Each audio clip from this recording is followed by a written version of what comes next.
मेहमान। सिमर की सास की सारी जिंदगी किराए के मकान में ही बीती, लेकिन जब बेटा कमाने लायक हुआ तो उसने अपना बड़ा मकान बनाया। क्या है माँ, इतनी लंबी लिस्ट मेहमानों की? गृह प्रवेश है सिर्फ, शादी में तो तुमने इन लोगों को बुलाया ही था ना। अरे बेटा, तुम्हारे पिता और मैंने तो सारा आजीवन घर नहीं बनाया, ये सोचकर कि पैसा घर में लगा देंगे तो तुझे कहाँ से पढ़ाएंगे। अब बेटा, घर जैसी खुशी में मैं उन लोगों को कैसे भूल जाऊं जिन लोगों के साथ मैंने पूरा जीवन काटा। तभी वहाँ बहू आ जाती है। क्या माँ जी, कैसी बात कर रही हैं? बुआ जी, चाची जी, उनकी बेटियाँ, ससुराल वाले सभी तो आ रहे हैं। मैंने उनकी लिस्ट सुमन से पूछकर तैयार कर ली है। हाँ बेटा, ये लोग तो रिश्तेदार हैं, इन लोगों को तो बुलाना ही है, लेकिन जिन लोगों के साथ मैं किराए के मकानों में रही, वो मकान मालिक, वो पड़ोसी, उन्हें कैसे भूल सकती हूँ। माँ, लेकिन वो नीलम आंटी को तो मत बुलाना, बड़ा ही लो स्टैंडर्ड साउंड करती है वो। हाँ माँ, और वो किरण को भी। उनका पति और बेटा खाते कितना है। और नहीं तो क्या, शादी में भी 2000 रुपए वाली प्लेट में दनादन खा रहे थे। माँ कुछ नहीं बोलती, कमरे में चली जाती है। तुम्हारी माँ की तो चोचले ही अलग है, न जाने लोगों को क्या बताना चाहती हैं। अरे आस पड़ोस को तो ऐसे पूछ रही है जैसे कि रिश्तेदार। हाँ, जानता हूँ माँ को, वो किसी से जुड़ती है तो दिल से जुड़ती है। वैसे बात करता हूँ उनसे। सभी अपने अपने काम में लग जाते हैं। सास को नींद आ जाती है और वो सो जाती है। लग रहा है कि गुस्सा होकर सो गई। कपड़े भी अपने बाहर फेंक कर गई हैं। बहू है ना, नौकरानी जैसी, कर लेगी काम। बड़बड़ करती बहू सास के कमरे में जाती है और कपड़ों को उनकी अलमारी में रखती है कि तभी उसके हाथ में एक एल्बम और कुछ खत लगते हैं। अरे ये क्या है? बहू एल्बम देखती है जहाँ नीलम आंटी और सास के साथ छोटा सा उसका सुमन खड़ा होता है।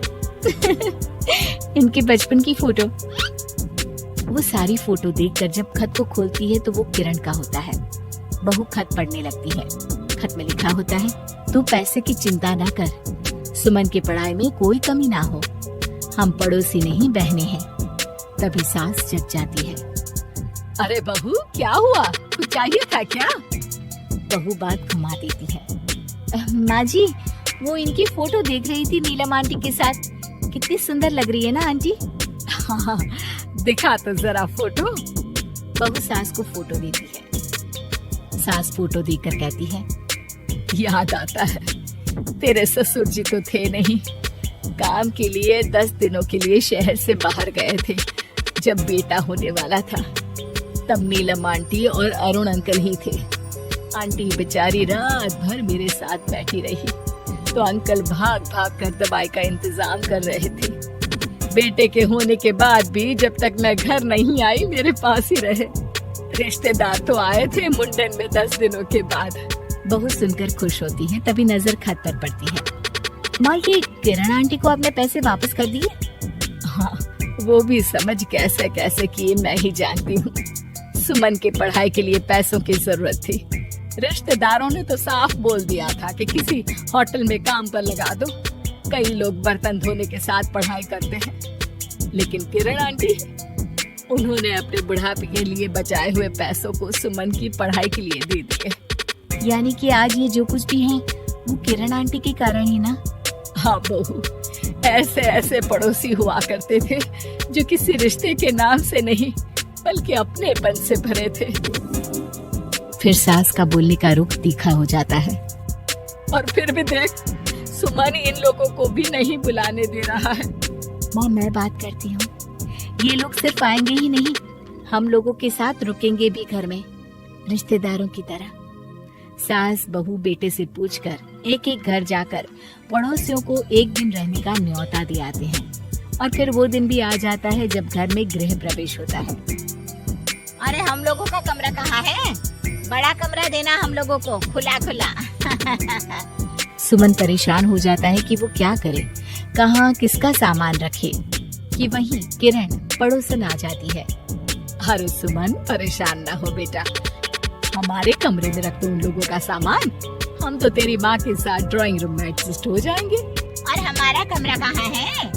सुमन, जरा सामान कमरे में तो रखवा दो। अरे ये क्या, मेरे कमरे में तो सफाई ही नहीं है। अरे बता देती सुमन, हम कहीं और रह लेते। तभी वहाँ नीलम झाड़ू लेकर आ जाती है। अरे बबली दीदी कैसी बात कर रही हैं? चलिए मैं साफ किए देती हूँ कमरा। वहीं मामी जी भी आ जाती हैं। अरे सुमन दीदी, सबसे छोटा कमरा हम लोगों को ही देना था क्या? मायके की कोई परवाह नहीं है। वो मामी जी, किरण आंटी और नीलम आंटी की फैमिली एक ही कमरे में है ना, तो इसलिए आप और मामा दो ही तो लोग हैं। तो मामी तो बहू के मुंह से ये बात सुनकर गुस्से से लाल पीली हो जाती है। अरे वाह जी वाह, बहू की जुबान तो देखो कितना बोल रही है। इतना बोलने वाली बहुएं भी होती है क्या? अरे रहने दो, जब मेरी बहन ने ही मेरे बारे में नहीं सोचा तो किसी और से क्या उम्मीद करें। दोनों सामान पैक करके घर से निकल ही रहे होते हैं कि नीलम आ जाती है। अरे राकेश भैया, मैं भी सुमन की तरह ही तो हूँ। आप तो हम लोगों को इतने साल से जानते हैं। हाँ, तुम लोग तो मेरी बहन से चिपकी रही गोंद की तरह। खैर कोई बात नहीं, रहो बड़े कमरे में। तभी अरुण वहाँ आ जाता है, जो नीलम का पति है। अरे भाई साहब, थोड़ा तो वक्त दीजिए, हम सारे छोटे कमरे में शिफ्ट हो रहे हैं। सारे पड़ोसी छोटे कमरे में चले जाते हैं और मामा मामी बड़े कमरे में। बहू चाची के कमरे से बाहर निकल रही होती है कि देखो कैसे बड़ा मकान बनाकर इतरा रही है। अरे जब हम लोगों ने कहा था कि घर बनवा लो, तब तो लड़के को पढ़ाने की पड़ी थी।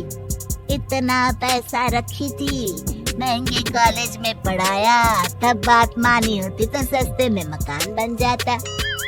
बहू आगे जाती है, जहाँ दोनों पड़ोसन भी आपस में बात कर रही थी। मानना पड़ेगा सुमन को, बहुत ही समझदारी के साथ चली। बच्चों की जिम्मेदारी को सबसे ऊपर रखा, रिश्तेदारों के साथ भी पूरा निभाया। नहीं तो आजकल के रिश्तेदार। अरे सुमन के लिए तो हम हमेशा ही खड़े हैं। बहू तभी मामी के पास जाती है, जहाँ वो मामा से कह रही होती है, बस अब आ गए इसके घर। अब तो ये रो रो कर भी बुलाएगी तो मैं ना आऊं। कैसे कमरे में रखा हम लोगों को। सुमन भी ना किसी काम की नहीं है। बहू सभी को देख समझ रही थी। रिश्तेदारों के नखरों के बीच पड़ोसियों का प्यार। वो देखकर समझ जाती है कि सास के असली मेहमान